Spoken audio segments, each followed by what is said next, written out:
El Pujibet mencionado en el informe era Enrique Ernesto Pujibet Tron, nacido en Francia y nacionalizado mexicano, nombrado por Trujillo abogado comercial y cancelado por el presidente Balaguer 2 días después de muerto Trujillo.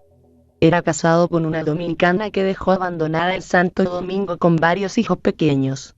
Estos informes tenían un inapreciable valor político para el Consejo de Estado, pero su utilidad resultaba cuestionable ante la imposibilidad de llevar a cabo esos planes. En París, el lunes 25 de febrero siguiente, D'Alderete les concertó una cita con el embajador de España, José María de Areilza, conde de Motrico. El diplomático era una figura clave del servicio exterior español y en fuentes diplomáticas se le mencionaba entonces como probable futuro canciller del generalísimo Francisco Franco. En el reporte confidencial de esa entrevista, Casals informaba al gobierno dominicano que solo disponía ya de 2 días de mandato, que España difícilmente concedería la extradición de Ramfis, ni la de sus familiares y secuaces aunque el proceso criminal que se sigue contra ellos se demuestre que son crímenes de derecho común los que cometieron y no crímenes políticos. En cambio, el caudillo español podría acoger favorablemente una solicitud de expulsión de algunos de los Trujillo que estuvieran complicados en tramas contra la vida de gobernantes dominicanos y propósitos subversivos, fraguados el territorio español. El conde de Motrico esperaba que la acogida por España de una solicitud en ese sentido sirviera de puente al inicio de mejores relaciones entre los dos países. Casals y Cuello, apremiados de tiempo y de recursos, urgían en su informe a las autoridades instrucciones respecto a si debían solicitar la expulsión de territorio español de miembros de la familia Trujillo. Las instrucciones no llegaron nunca y la misión quedó inconclusa.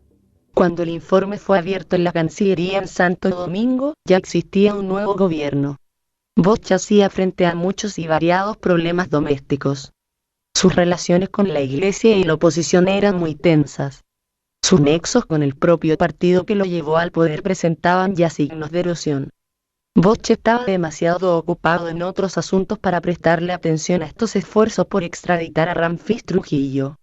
El fantasma de Trujillo revolotearía persistentemente, sin embargo, sobre su gestión en los meses siguientes.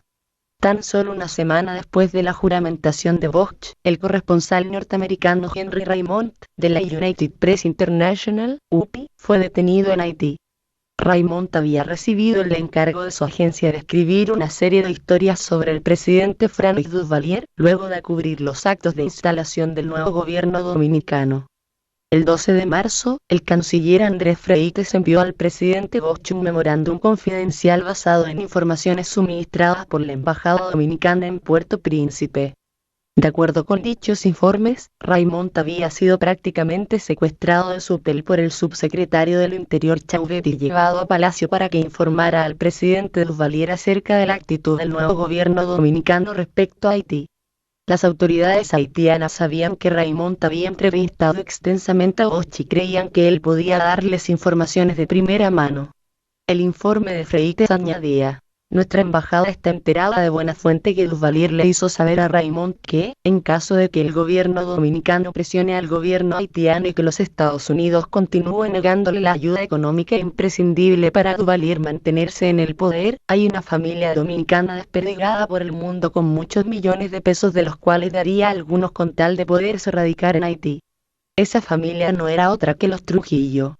El informe concluía que el encargado de negocios a la embajada en Puerto Príncipe tenía informes de que el gobierno haitiano ya se ha puesto en contacto con algún miembro de esa familia. El memorándum impresionó profundamente a Bosch. 2 semanas más tarde, el 26 de marzo, otro memorándum de la Cancillería, el SA 126, le puso al tanto de las gestiones de Héctor Trujillo, hermano mayor del dictador quien fuera presidente títere varios años en la década de los 50, para salir de Panamá, presumiblemente hacia Haití. El cable cifrado de la Embajada Dominicana en Panamá, del 19 de marzo, transcrito al presidente decía 57. Farlandi Solís en Costa Rica. Activaré expulsión semana próxima. Se refiere a Galileo Solís, canciller del gobierno panameño de Roberto Chiari, y al influyente político norteamericano Joseph Farland. Héctor Trujillo aparentemente nunca pensó irse a vivir a Haití. Según se estableció más tarde, fue a Panamá interesado en la compra de una finca en Chiriquí llevado por Popo Chiari, hermano del presidente. De Panamá, Héctor Trujillo marchó a Lisboa, ante la negativa de los Estados Unidos a concederle visado. La atención que Bosch prestó a este memorándum quedó plasmada en la decisión que adoptó ese mismo día. Sobre el original del documento de la Cancillería escribió de puño y letra, en tinta negra: «Presénteme un dossier de este caso». El viceministro de la Presidencia, Fabio Herrera Cabral, pidió que se buscara al mandatario todo lo que haya en archivo sobre este asunto. Si bien el gobierno había echado a un lado las gestiones encargadas por el Consejo de Estado a los doctores Vinicio Cuello y Casals Victoria para extraditar a Ramfis, en cambio emprendió gestiones diplomáticas para mantenerse al tanto de las actividades de los Trujillo y procurar alejarlo de los países en donde pudieran actuar con miras a un eventual retorno a la República Dominicana. El 4 de abril, la Cancillería suministró a Bosch informes de que la Embajada en Madrid comunicaba, mediante su oficio número 367 del 27 de marzo, que el embajador suizo en España, Mario Fumasoli, le prometió gestionar con su gobierno que ningún miembro de la familia Trujillo fuese admitido en su país, ni aún temporalmente, por ser indeseables y viajar con pasaportes no válidos. La embajada indicaba que ya el embajador suizo había transmitido la información manifestándole que su resultado sería favorable y rápido. Bosch tomó su pluma y escribió encima del informe del embajador Durán Barrera: «Enterado». El presidente estaba vivamente interesado en estos asuntos e impartió instrucciones de que se le prestara la prioridad debida al seguimiento de los mismos. A sus manos había llegado una carta del embajador en Madrid informándole que el excoronel español Enrique Herrera Marín me ha expresado que iba a dirigirse a usted exponiéndole que conoce de un plan subversivo contra el gobierno, y que está dispuesto a ir a Santo Domingo para hablar sobre ello con usted, cubriendo sus propios gastos, y con tal de que usted le reciba sin testigos. El embajador Durán Barrera decía que Herrera Marín creía que él iba a recomendarle que aceptara la entrevista argumentando, sin razón alguna, que me había dado informes confidenciales anticipados de lo que iba a ocurrir en Palma Sola, donde meses antes el ejército dominicano provocó una matanza de campesinos seguidores del rito de Papá Liborio. Sin embargo, la postura del embajador era otra. En su carta al presidente le decía: «En realidad el excoronel Herrera Marín por largos años estuvo estrechamente vinculado al tirano ajusticiado, pues colaboró íntimamente en la fundación y manejo de la Academia Militar Batalla de las Carreras y se sabe que colaboró en el enganche de voluntarios para las brigadas internacionales que actuaron en Constanza, Estero Hondo y Maimón». Según el embajador, el exoficial español estaba todavía ligado con los Trujillo, ya que fungía como secretario de Radamés. También se le conoce como uno de los más allegados colaboradores del expresidente argentino Juan D. Perón, a tal extremo que por su relación con elementos notoriamente subversivos las Fuerzas Armadas españolas le pidieron que renunciara y tuvo que pasar a las reservas. En base a esas informaciones, Durán Herrera advertía a Bosch sobre la inconveniencia de prestarle atención a este sujeto. Conociendo los diabólicos manejos de Herrera Marín, decía la carta, llevo todo ello a su conocimiento, a fin de que usted esté enterado de qué clase de individuo es y cualquier proyecto de admitirle allá, aunque sea pagando él sus gastos, sea tomado en cuenta a sabiendas de su extrema peligrosidad. Bosch escribió a Durán Barrera una carta de respuesta el 16 de abril informándole que pasaba su informe a la Cancillería y de que había, además, pedido al doctor Antonio García Vázquez aceptara sustituirle en Madrid, porque en su condición de abogado puede manejar los asuntos que están ahora en manos de usted, y en los próximos días recibirá usted noticias sobre la posición a que será usted destinado, si es que aceptaba continuar al servicio del gobierno. A finales de abril, el fantasma de la amenaza de los Trujillo asedió al gobierno.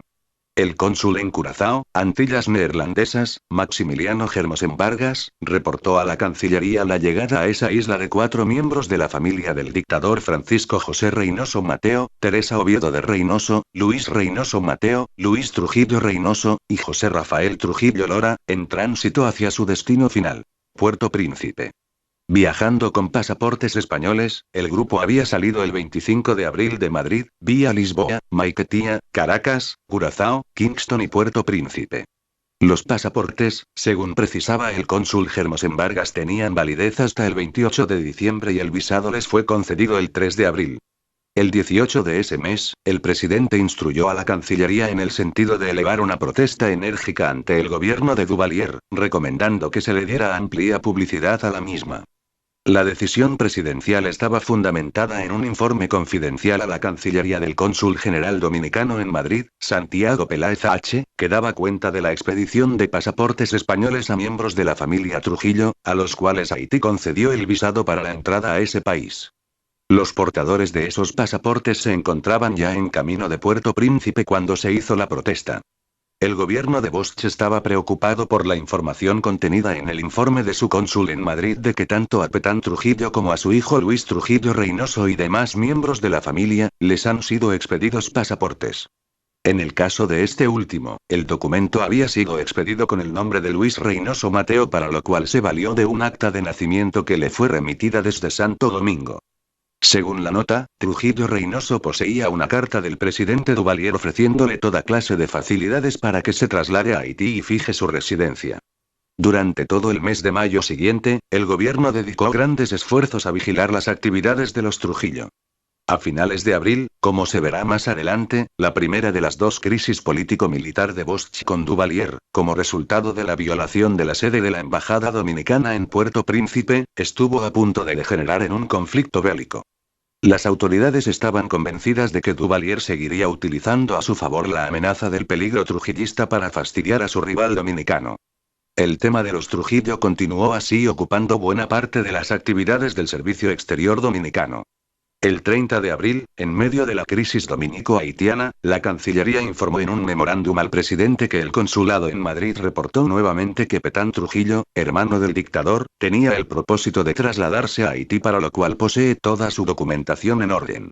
El informe añadía que el aplazamiento del viaje de Petán se debía a que esperaba noticias de sus hijos en relación con las posibilidades que existan de poder seguir complotando contra el gobierno dominicano. Y agregaba que Trujillo Reynoso ha manifestado conocer bien la frontera, circunstancia que le facilitaría introducirse clandestinamente en nuestro país en cualquier momento. Entre el 18 y el 21 de mayo, llegaron a conocimiento de Bosch 3 informes nuevos sobre el particular. El primero de ellos se refería a los viajes continuos y sospechosos realizados por el activista político Jorge Guarión ex Llúveres Montás, quien según la Dirección General de Migración ha viajado en más de 36 ocasiones al exterior, cosa que nos parece altamente sospechosa en razón de que en varias ocasiones hemos encontrado en su poder correspondencias dirigidas a connotados trujillistas. Jiménez advertía que por el hecho de portar correspondencia sin sellar y para entrega personal estamos en la seguridad de que este señor está violando una ley de correos y telecomunicaciones. Por tal motivo, recomendaba el funcionario, podría impedírsele la salida al exterior o tomarse cualquier medida que el ministro del Interior, Miguel A. Domínguez Guerra, considerara conveniente, que se le detenga por violar la ley de correos. El día 20, el presidente fue puesto al corriente de los movimientos de todo el último mes del expresidente Héctor Trujillo y al día siguiente el Procurador General de la República, Osvaldo B. Soto, pidió su opinión acerca de una carta recibida por ese funcionario de J. Arismendi Trujillo Molina, Petán, solicitando un certificado de buena conducta para tramitar un visado en España de ingreso a los Estados Unidos. Petán alegaba que el hecho de haber sido hermano del dictador no era razón suficiente para que se le juzgara como un vulgar delincuente, toda vez que siempre me mantuve con el lema histórico de la Voz Dominicana, al servicio del progreso y la cultura en general. Naturalmente, la solicitud fue desestimada. Bosch envió a archivar el expediente y nunca se le respondió a Petán. Curiosamente, una de las acusaciones que se formularían contra Bosch para justificar su derrocamiento, sería la de trujillista. En el Libro Blanco, editado por las Fuerzas Armadas y la Policía Nacional meses después del golpe de Estado, se reproducen documentos para sustentar esa acusación contra Bosch.